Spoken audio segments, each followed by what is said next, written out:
My name is Blas Rizzo. I'm the senior investigator and technical drinking water specialist for, South Texas, or out of Corpus, for the TCEQ. And we're going to be talking about surface water systems, preparing for an inspection. I like to walk around. I don't want to be chained up there. I'm not giving a speech, so if this thing goes in and out, sorry. Has everyone been through a CCI before? And nobody? Raise hands, yes, no? Does anybody, raise your hand if you know what the TCEQ is? Okay, about half of you, so we're doing better than average. How many of y'all are community systems or represent community systems? Any non-community systems? Any refineries? Okay, so gonna make things complicated. We'll talk a little bit more about that. If y'all caught Kendall's presentation, a lot of the stuff is overlapping distribution-wise, the records and things like that. So I'm gonna try to tailor it down to actually what's at the plants. CCIs, every 3 or 5 years at least. At any point in time, we can show up and do a CCI. Complaint-driven, notifications, we've done it. We've gotten, seen things on the news, seen things come through on the Next Door Neighbor app, seen things come through on Facebook. You know what? Let's go do a top to bottom on that system. We're seeing some weird things. So every 3 years for community, every 5 years at minimum. We can do them more frequently as we see fit, especially for systems that are undergoing some sort of transition or are frequently violating certain things. Like we said, generally if it's not complaint driven, we'll give you up to 2 weeks. We want you to get things together for us. We don't want to come up there, because if we come up there unannounced and try to do a CCA at a big surface water plant, it's going to take us days to get everything that we need, because generally we know things are not all at your office. They're at so-and-so's office. They're maintained with the field guys. They're at the surface water plant. They're at the code enforcement office. But it's a normal situation. We'll give you generally up to 2 weeks to get everything together. We'll send you an email. It's going to have the list of records. Every region does it a little bit differently with what they're going to send you. Most of the time for these surface waters, we're going to request records beforehand. We want to get a good look at generally the way that your plant is operating. So we'll ask for about a month's worth of your bench sheets, your SWMOR for a certain month, and turbidity data, individual filter effluent data for a handful of days. We're not going to ask y'all to send us a whole month's worth of IFE data, especially if you've got a bunch of filters or membranes. We're not going to make y'all try to send that through an email for just the prep work. Now, if there's something amiss, we'll definitely look into it as far as we want. So what the email kind of looks like, pretty generic. Hi, so-and-so, here's the schedule, here's the date, here's my contact information, just if something gets lost. If something comes up, if you've set the CCI, something comes up and you need to move it, talk to us about it. If it's someone died, hey, I found out that I need to go to the doctor, or so-and-so, my son's wedding's that day, or something that is understandable, we'll go ahead and move it. I don't know how many times we've heard that, well, we're really, really busy. Yeah, so are we. We know everybody's busy, but we have to get this done. So if it's legitimate, we will postpone it to the best of our ability. Don't give me a, can we postpone this until November? Because that's not happening. This is a list of records that we generally send out. Not everything here is going to be applicable to everybody. We can't tailor this list to every single water system to send out. So we just generally send a statement, hey, not all of this may be applicable. If there's something on here you're not sure about, call us, let us know. So get ready for the inspection. That's why we give you a couple of weeks worth, generally. Go cut the grass. Hey, that little leak that you've got on the filter line, or the actuator that's bad, that crack that you've got in the, this line here. Do a self-assessment. Things that you've been putting off doing, fix them. Make sure that everybody that needs to be there is there. I know that, we've got some plant guys, we've got some distribution guys. Well, he couldn't do it on this day, and we hear that when we get out there, so all of our distribution stuff isn't there. Or our CSIs and our backflows, well, code enforcement does that. We'll get that to you, when we can. No, make sure that everybody's there. Make sure you have keys to everything. There's probably, how many managers, public works directors, or any of those in here? Okay, so do y'all have keys to everything? Okay, we've done plenty where it's a public works director or a manager. Oh, well, I don't have keys to anything. Well, why are you the one leading me around? Make sure that you've got access to everything. Make sure you remember where everything is. We've got some folks that we've showed up where they couldn't find the well because nobody had actually cut the grass to the well. We're like, well, I think we usually go up here. And I was like, well, that's a problem. It was difficult to figure out how to actually write up that violation. Lost the well. But like I said, identified you lost the well. Had a guy called me, said he lost his tank. Well, actually it blew up, but they lost it. Identify the deficiencies and fix them. If they're big, if you can't correct them, we're going to find them, be up front with us. But everything else, like I said, it's a really good time to actually look at your system. Fix some of the small stuff, and let us know if there's any issues ahead of time. Allocate the time for the CCI. I know we're impeding on your day, but you would generally only see us every 3 or 5 years.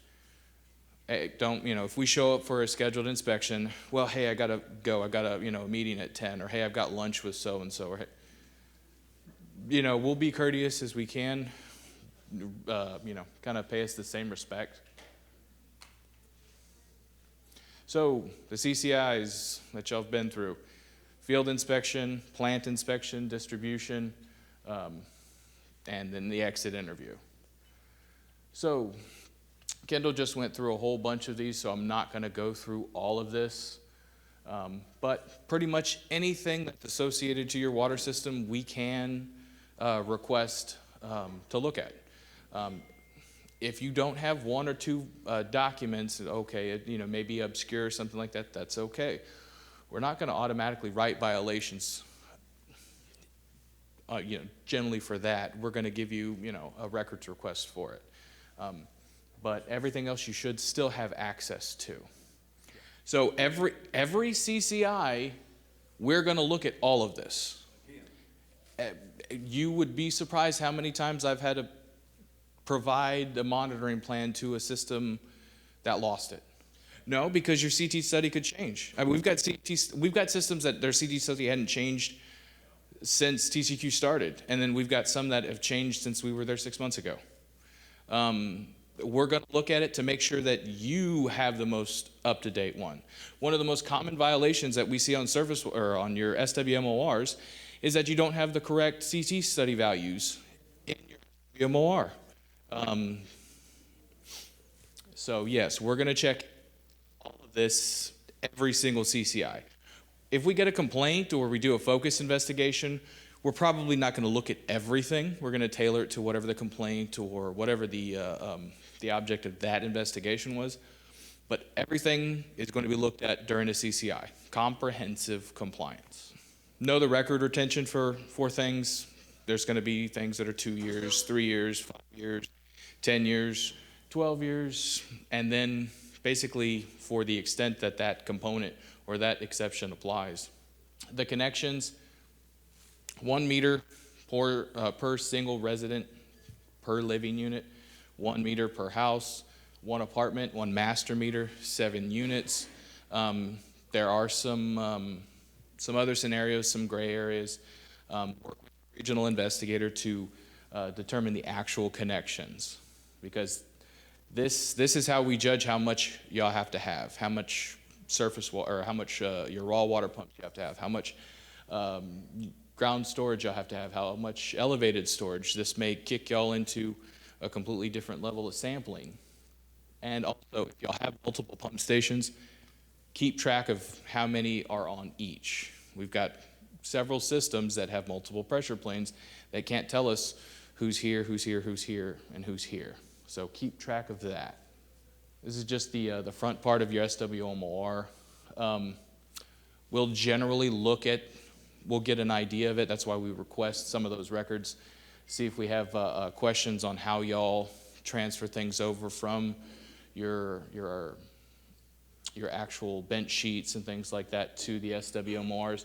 Make sure you're using the correct form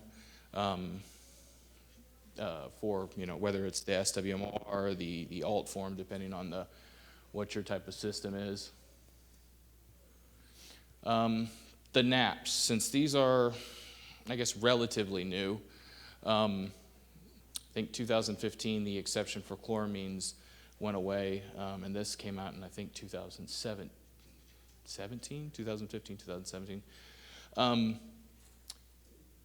This is not just one page for a normal city. And please actually use the data. That's why we gave you this template. There's 5 or 6 systems that we go out, it says TCQ template with all the TCQ numbers there. Grab your data, grab your chloramine effectiveness sampling, and set your own points. Make them obtainable. And also, anybody that you talk to, if you've gone to, I think, Alicia's chloramine effectiveness or NAP workshop, she'll tell you that you should have several of these. You should have low, average, high use water areas, and the more, the bigger your city gets. And so this should change. It shouldn't just be a one-page document. The sample siting plan, same thing. Another thing, these are living documents too. Something changes, update it. You don't need to wait for TCEQ to say, yes, I can change this sample site, or yes, you can update this trigger point. Change them often, review them, re-review them.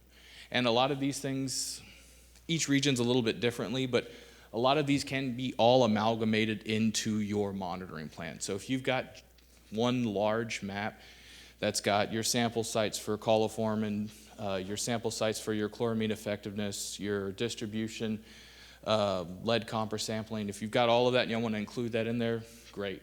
I don't see that there's any problem with that.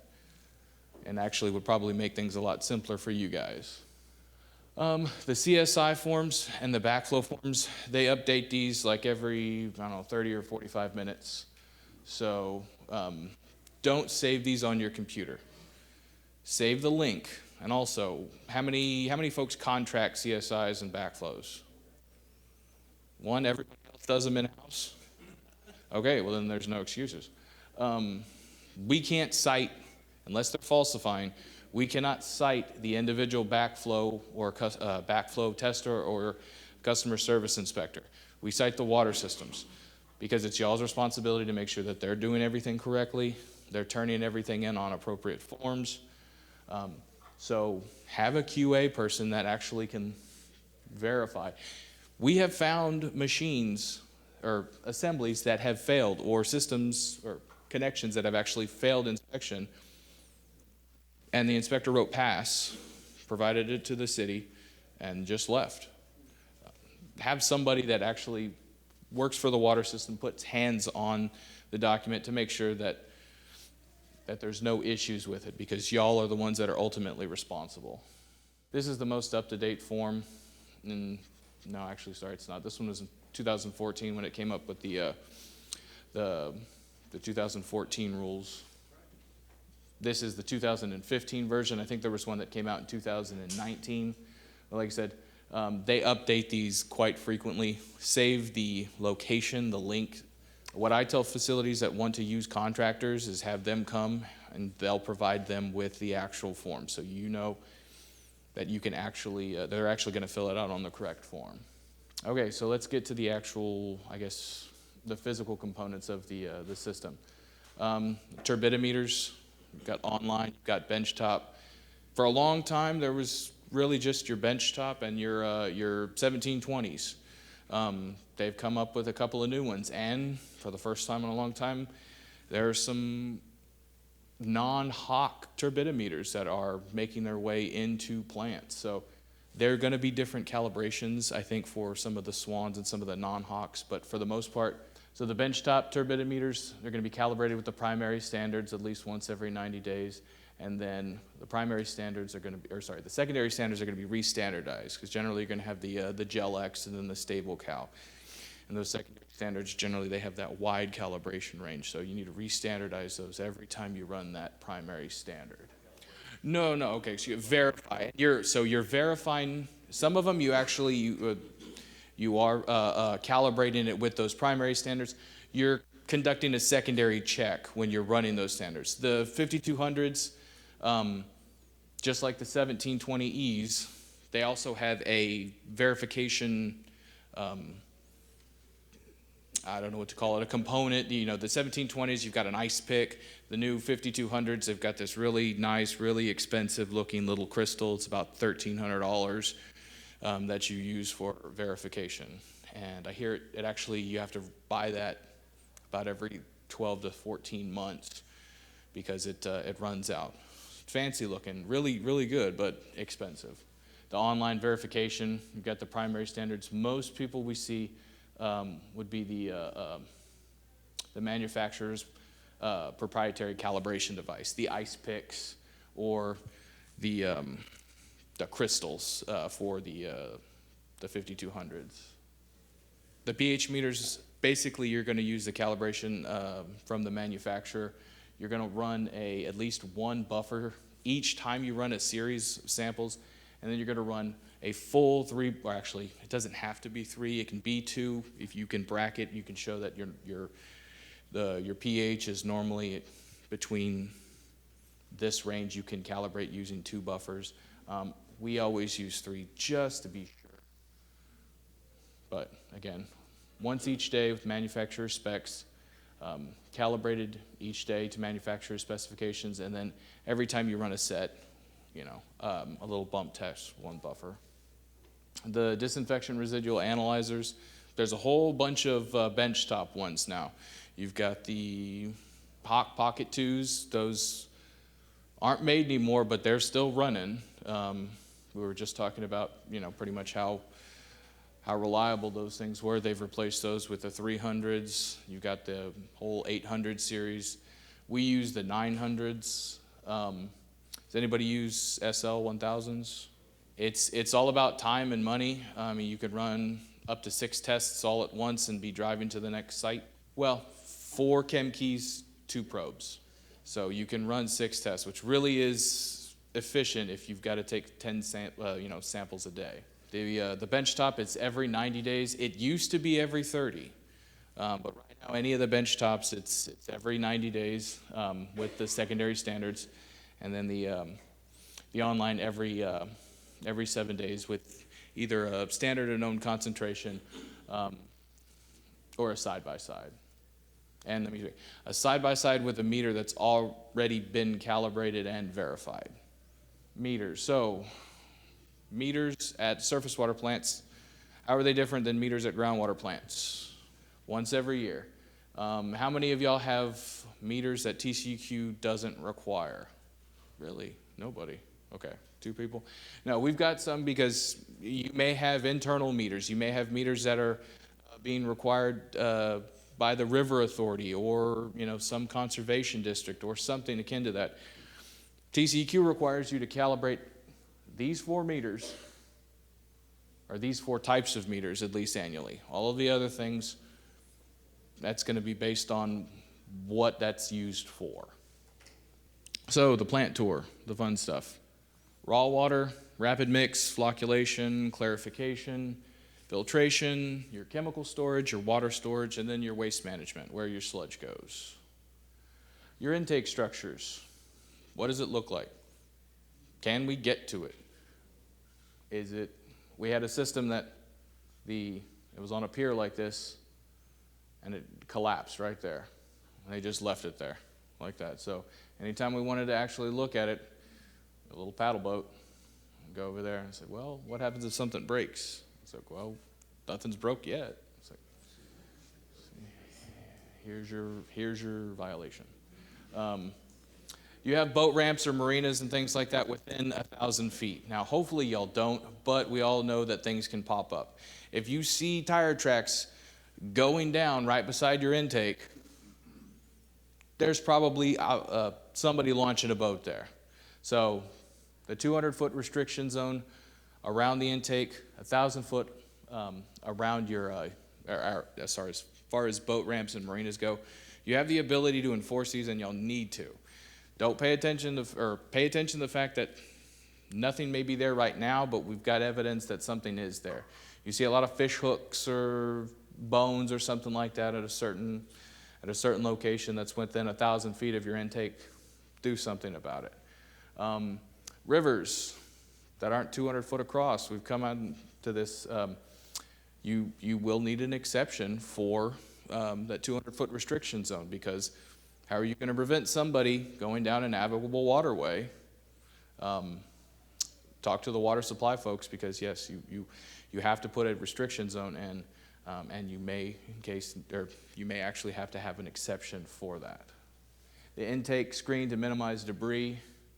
We had one facility that their screen got clogged with half a cow. These are the fun slides. Any problems? Other than the signs, not really.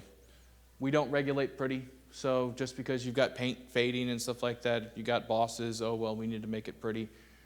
It doesn't have to be pretty. It has to be safe, has to follow all of the requirements. There's a little sign right here. I think there was an issue because the sign was blank. They had some buoys, which is good, but the sign was blank. So always look for signs. These are some buoys, some artesian springs. Only difference, they're supposed to be in a concrete box, weighted, protected from contamination sources, and you obviously can't see it because they're enclosed right now. But the bottom of these are empty. They're open to the bottom. The raw water pump station. All of your systems are going to be a little bit different. So if your pumps are located at the actual water source, we've got some facilities that pump out, have multiple pre-sedimentation basins. We've got some that their pumps are just located a little ways inland, but the actual extraction point, there's no physical connection between, or there's nothing in between, just an open pipe and the pump. There's just a little bit further away. Wherever your raw water pumps are located, can you get there? That's one of the big things that we're talking about after Uri, is just how all-weather a lot of these all-weather roads are. We had so many facilities that said that they couldn't go out and evaluate because they couldn't get to the actual facility, whether it be the pump station or tank or the plant itself. These need to be all-weather roads to a non-act of God, I would say, degree. We had an all-weather road, perfectly fine. We had a storm blow through. We were actually trying to get to the plant with the operator, and he said, well, there's a truck on the road, so I think it's safe. And I was like, I don't think so. He's like, you see that other vehicle right beside the truck? I was like, well, that's a boat.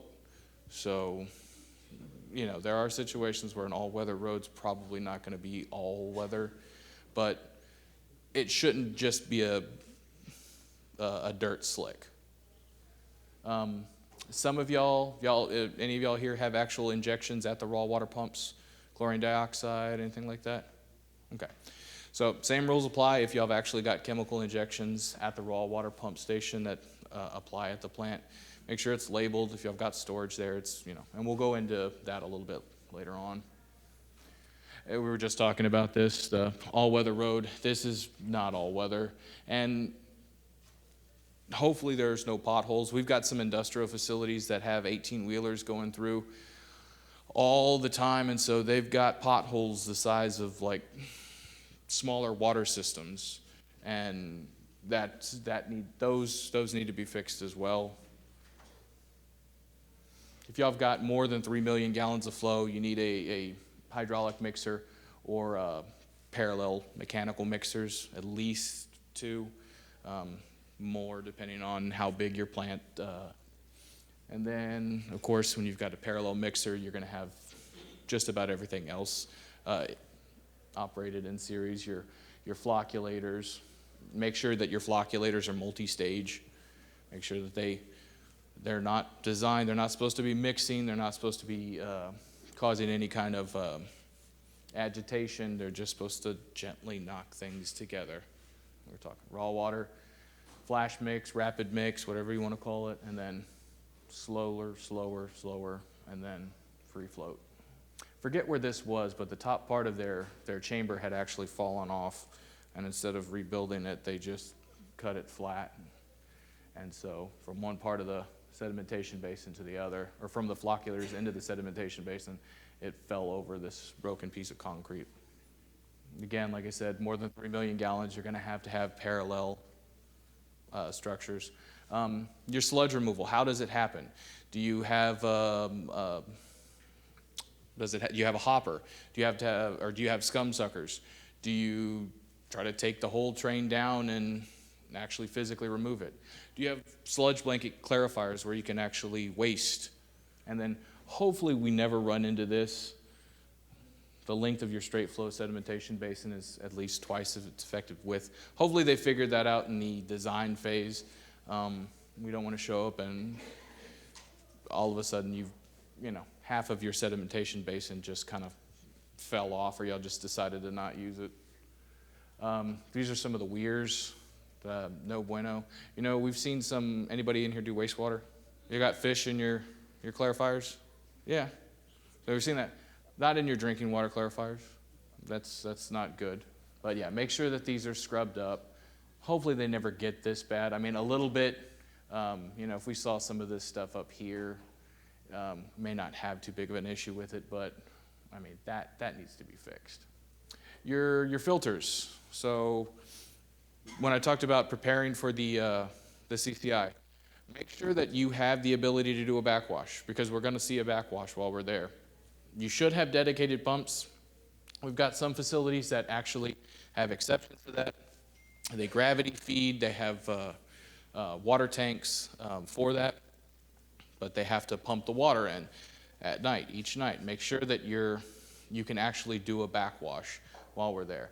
We're going to watch you do a backwash to make sure that you're doing it correctly. We're going to watch to make sure that you're getting the bed expansion that you're supposed to get. We had a facility that their filter media went just under the troughs here. We figured it was some sort of a design issue until we looked into it a little bit more and found a whole bunch of media in their transfer basin. They had gone out and purchased new media and just put it on top of the old media. So it's one of the reasons that we actually watched this. I said, well, we're getting good bed expansion. I was like, well, your bed's twice as big as it's supposed to be.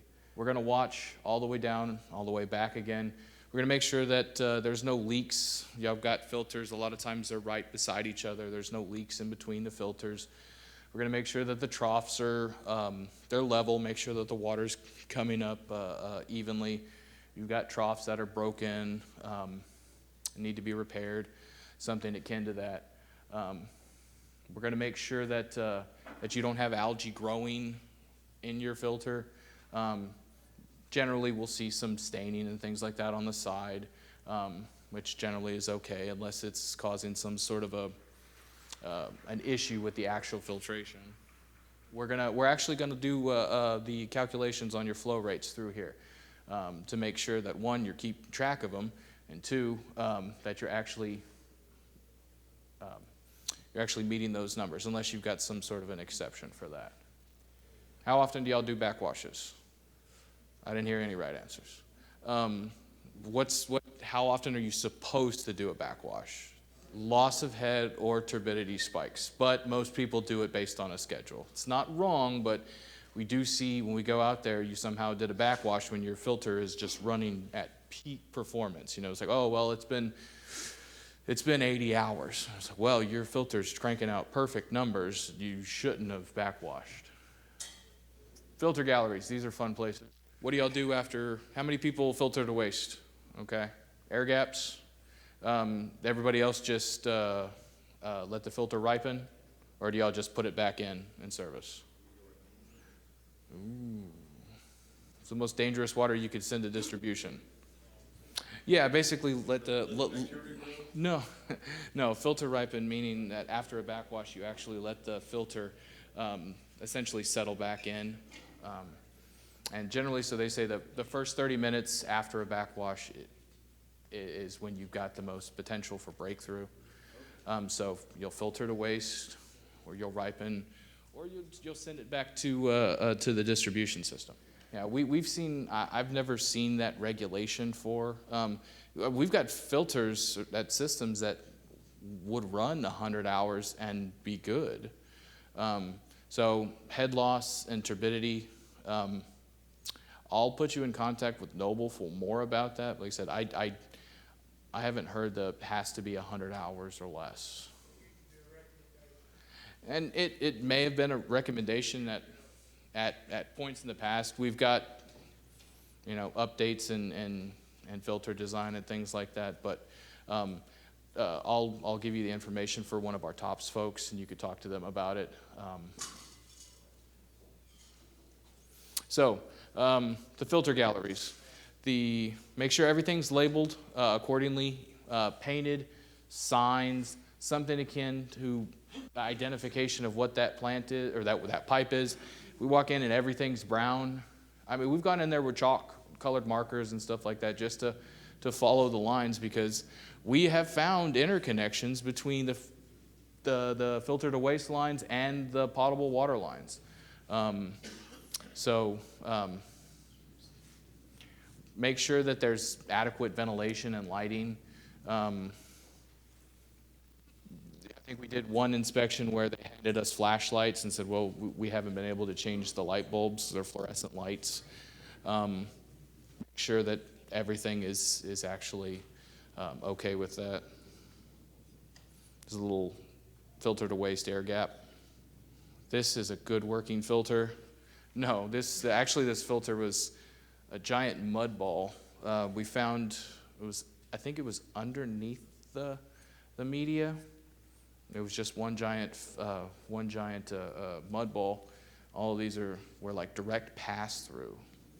The bag and cartridge filter, don't have a whole lot on these. Just like the membranes, they're going to have challenge studies. They're going to have individual requirements in their approval letter.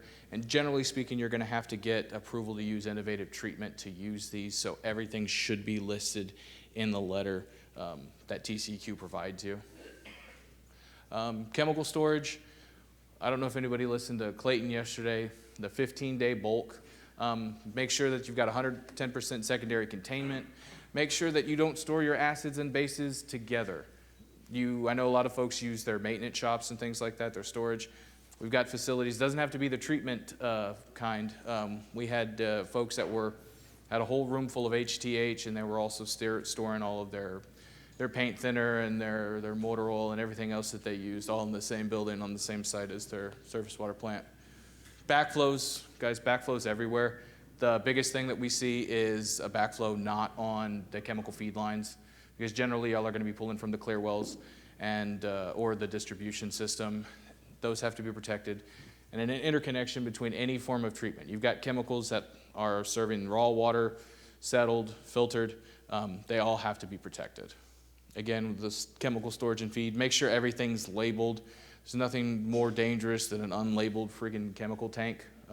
Well, we think it's chlorine dioxide, but we haven't used that in forever. That's not secondary storage or secondary containment.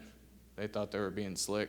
Clear wells, we're not going to go into this because I think Kendall went into it beforehand.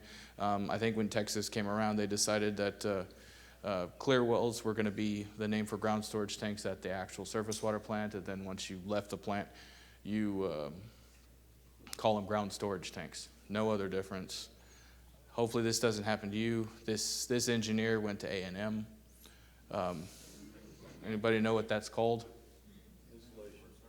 Short circuiting. Actually, no, we opened up this tank and it was just direct connections. Just one went in, one went out. And then sludge management. Make sure your ponds are actually ponds. Make sure that they're not a field. Make sure that, if this whole thing is filled with cattails and things like that, it needs to be mowed.